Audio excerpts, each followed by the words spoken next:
आज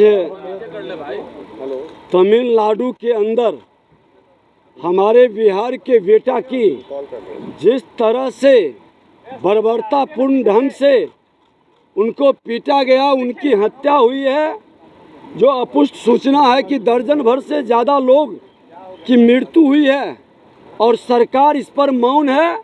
मुख्यमंत्री, उप मुख्यमंत्री सदन के अंदर भी नहीं आए, संसदीय कार्य मंत्री भी नहीं, कोई जवाब देने के लिए तैयार नहीं है।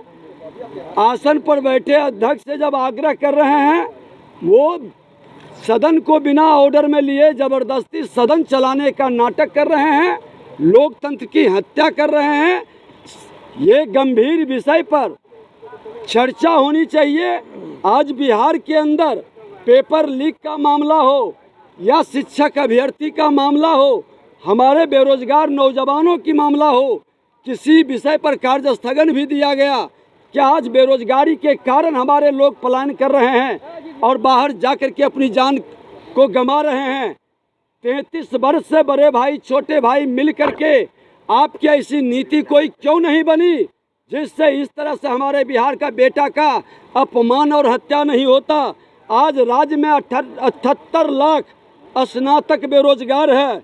इंटर और मैट्रिक के 2,98,00,000 बेरोजगार बैठे हैं। बीपीएससी में 49,000, बीटीएससी में 12,000, बीएसएससी में इस तरह से 63,900 लोग जो अधियाचना भेजी गई है, पद खाली है। सत्ता की राजनीति में 4.5 लाख शिक्षक अभ्यर्थी और 4,000 से ज़्यादा प्रधानाध्यापक, 7वें चरण के शिक्षक बहाली का मामला, इस तमाम मामले को लटका के सरकार क्यों रखे हुई है? अगर जो ये सारे मामले का समाधान करता, उनका 10 लाख और 20 लाख की घोषणा, 10 लाख उप मुख्यमंत्री और 20 लाख की घोषणा मुख्यमंत्री का, अगर जो उसका आधा भी आप कर देते एनडीए सरकार में, अगर जो जितनी याचना दी गई है 4-5 लाख से ज़्यादा, तो कम से कम बिहार की सम्मान और प्रतिष्ठा बढ़ता और हमारे नौजवान दूसरे राज्य में जा कर के अपमानित नहीं होते और आज उनकी मृत्यु नहीं होती। पूरे इस हत्या का जिम्मेवार बिहार की सरकार है। इनकी गलत नीति के कारण अपने परिवारवाद और अपने बच्चों को रोजगार देने के चक्कर में बिहार के बेटे के रोजगार ये छीन रहे हैं और उनकी पीट पीट कर हत्या की जा रही है बर्बरतापूर्ण ढंग से।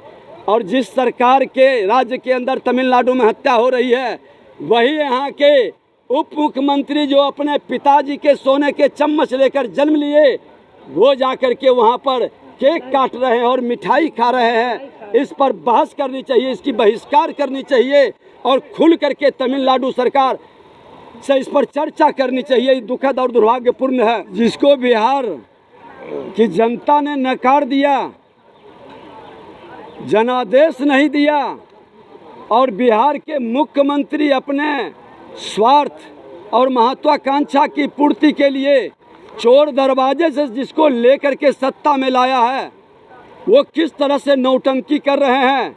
श्रीमान लालू प्रसाद यादव बिहार को मजाक बना करके रख दिए थे और आज उनके दोनों सुपुत्र, एक जाकर के तमिलनाडु में मुख्यमंत्री के साथ केक काट रहे हैं और दूसरा पुत्र उनका साइकिल पर सवारी करके नौटंकी कर रहे हैं। गाड़ी सरकार की, पेट्रोल सरकार की, डीजल सरकार की, वो पीछे पीछे साइकिल का चल रहा है। वो साइकिल से आकर के अपने फोटो खिंचा करके, ये नौटंकी बिहार का मजाक पूरे देश में कब तक चलेगा? बिहार की जनता, बिहार का नौजवान देख रहा है कि हमारी प्रतिभा का हनन कर करके ये लोग हमारी बेरोजगारी के आलम को खड़ा बना रहा है। 10 लाख से ज़्यादा वैकेंसी बिहार के अंदर है, उसके बावजूद भी ये चुनावी लाभ के लिए चुनाव तक खींचना चाहता है, विज्ञापन निकालने नहीं देता है और मजाक बना रहा है। अपने पिताजी के पद चिन्हों पर चल करके जोखड़ाई कर करके साइकिल से यात्रा करेंगे, कोई केक काटेंगे, कोई बंसी बजाएंगे। अरे बिहार सांस्कृतिक विरासत की और ज्ञान की भूमि रही है। इस तरह के मजाक करने वाले लोग कभी सत्ता में बैठ करके बिहार की जनता का हित नहीं कर सकते हैं।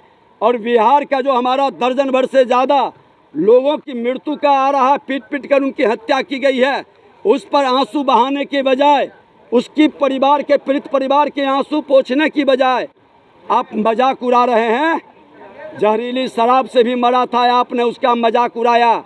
जब हमने सदन के अंदर कल कहा कि मुख्यमंत्री जी, वह अनाथ बालक, वो विधवा का क्या दोष है, कल वही असामाजिक तत्व के हाथों में जाकर के हथियार उठा करके समाज से बदला लेगा, तब जाके कहे हम विचार करेंगे।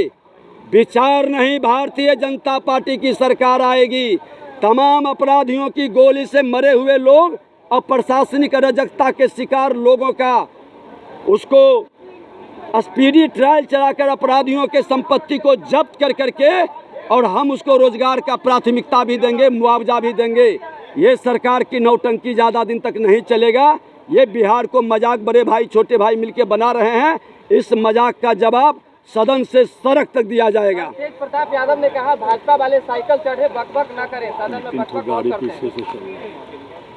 ये लोग सोने के चम्मच लेकर जन्म लिए हैं। अब भाजपा के लोग जमीन पर मेहनत कर करके बरसों तक धूप पानी सह करके आया है। जनता मालिक है, जनता जवाब देगी कि कौन सत्ता के भागीदार सेवक बनेगा और कौन मालिक बन के मेवा खाएगा। ये जनता तय करेगी। बिहार में मालिक नहीं चाहिए, सेवक चाहिए। ये लोग मालिक बनने का जो जमींदारी, नौ सामंत जमींदार ये लोग हैं, इन जमींदारों के विरुद्ध में अब नई लड़ाई शुरू होगी।